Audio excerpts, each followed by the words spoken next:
یہ دعویٰ کیا جا رہا ہے اور یہ اعلانات کیے جا رہے ہیں نیتن یاہو کی جانب سے کہ جب تک بیلسٹک جو جتنی بھی فیسلٹی ہے میزائلوں کی ایران کی، جب تک وہ تباہ نہیں کر دی جاتی تب تک یہ حملے جاری رہیں گے. لیکن ایران نے جس طرح کا جوابی وار کیا ہے اس سے ثابت ہوتا ہے،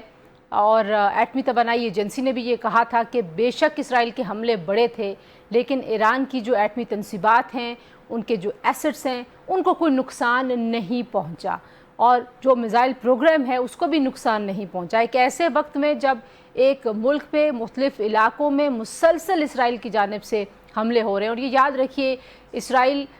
کے ساتھ بہت بڑی سپورٹ ہے، اسرائیل کے پاس لیٹسٹ ٹیکنالوجی ہے، اور وہ جو ایئر سپیس ہے اس پہ اس کی اجارہ داری ہے ایک طرح سے اس پورے ریجن میں، اور اس ایئر سپیس میں سے ایران کے میزائل اگر اسرائیل تک پہنچے ہیں تو یہ ایران کی بہت بڑی کامیابی ہے اور اسرائیل کی بہت بڑی ناکامی ہے. اب اسرائیل کی طرف سے جو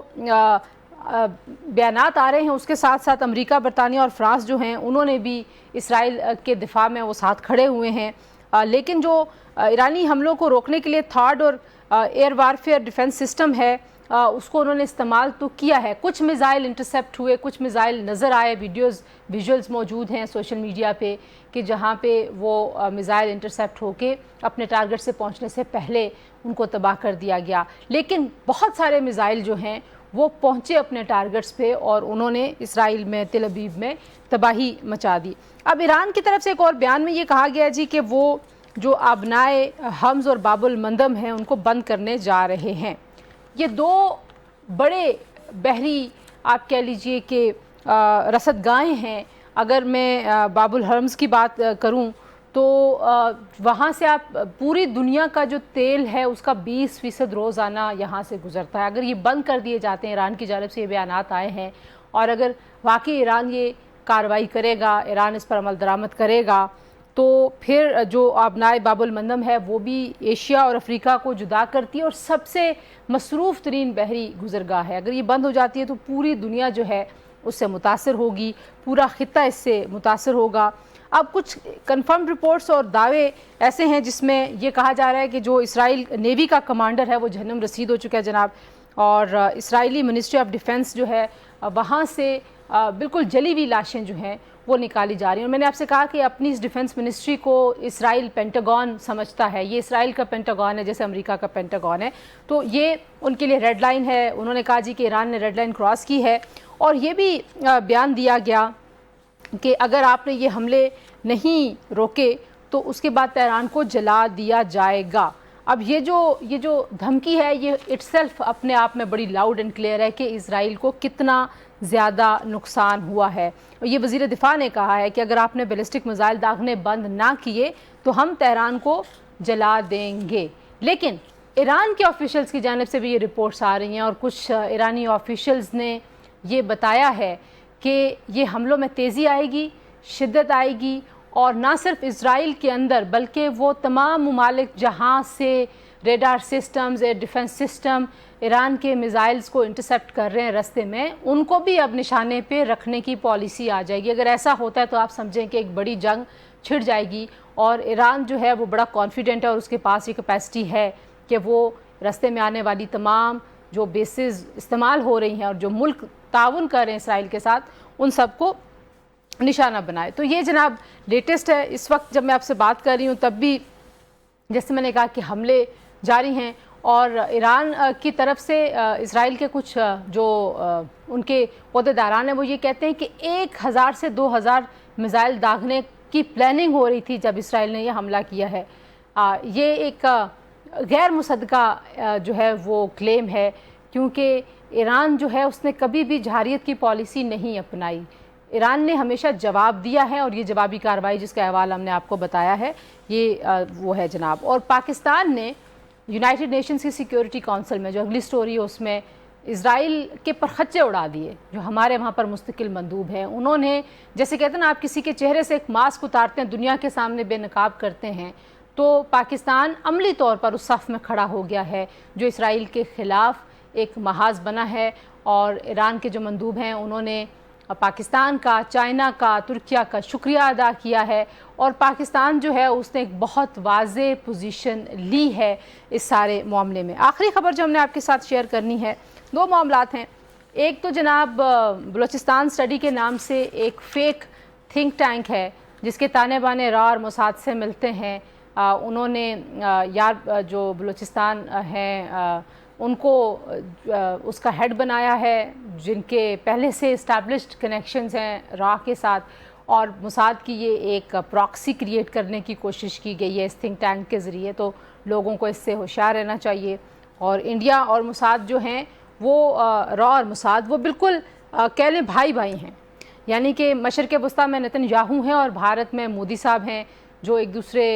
کے ساتھ ان جنگی جرائم میں اور اس طرح کی کارروائیوں میں شامل ہوتے ہیں جس پورے خطے کو ڈیسٹیبلائز کرتے ہیں۔ اور آج جو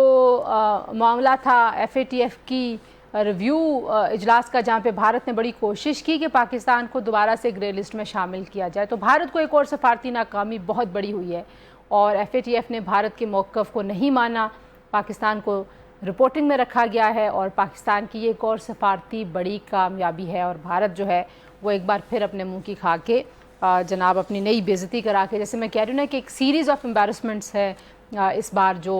بھارت کے لیے ہیں۔ تو لیٹس سی کہ اب اس کے بعد جو ہے وہ بھارت مزید کیا کہانیاں گڑھتا ہے، اور پاکستان نے جو اپنی واضح پوزیشن لی ہے اس سے بھی بھارت کو ظاہر بڑی تکلیف ہے، لیکن پاکستان کی حکومت، پاکستان کے لوگ، پاکستان کا دل ایران کے عوام کے ساتھ ہے، اور ہم اسرائیل کو مانتے بھی نہیں ہیں ایک ملک، اور جو اسرائیل اس وقت جنگی جرائم کر رہا ہے غازہ سے لے کے ایران تک، ہم ان کی کھلے الفاظ میں ہر فورم پہ مذمت کر رہے ہیں۔ اور پاکستان کی یہ واضح پوزیشن، میرا خیال اس سے پہلے کبھی ہم نے اتنے واشگاف الفاظ میں دنیا کو یہ باور نہیں کرایا کہ اسرائیل کے ساتھ کھڑے ہونے والے تمام لوگ ان جنگی جرائم میں شامل، اور وزیر دفاع نے تو آج یہاں تک کہہ دیا کہ ہمیں قطع تعلق کرنا چاہیے ان ممالک سے جو اسرائیل کے ساتھ کھڑے ہیں اور اس کی معاونت کر رہے ہیں۔ اور یہ جو ایران کی جانب سے میزائل داغے گئے، ان کو اسرائیل کا آئرن ڈوم سسٹم بھی اور امریکہ کا تھاڈ سسٹم بھی نہیں روک سکا، تو یہ ایک بہت بڑی اسٹریٹجک کامیابی ہے ایران کی، اور اسرائیل نے اب جنگ میں ایران کو غزہ سے پہلی ترجیح پر بھی رکھ لیا ہے۔